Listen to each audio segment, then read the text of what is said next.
Have you ever been broke before? Have you ever what? Have you ever been broke before? Sure. Yeah? Yeah. And what do you do for a living out in Atlanta? Commercial real estate development, How long have you been in the business for? 25 years. Now, people think you have to have a lot of money to get started out in real estate. Would you agree with that? Yeah, unfortunately, real estate's expensive. You do need some money. What was the most amount of money that you've ever made in a single year?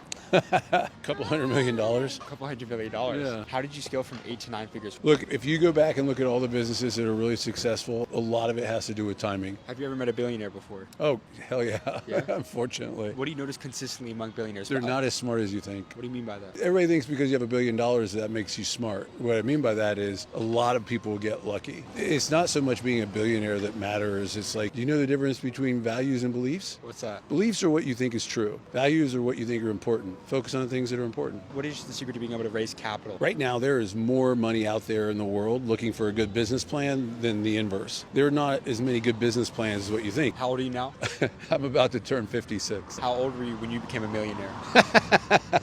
55 and a half. 55 no, and a half. I'm kidding. But I'll tell you this much. I've been happy for 40 years, and that's a hell of a lot more important to me. What is the secret to finding that happiness, right? That inner peace inside? That's a really good question. I mean, that in itself is, so many naysayers will tell you why you can't do it. There's going to be a sale made. Either you're going to buy what they're selling, or you're going to sell them on a bag of goods, which is, I can do whatever I want. Go out there and do your shit. Thank you so much What's for your your time. name? And James Dumlin, sir. James?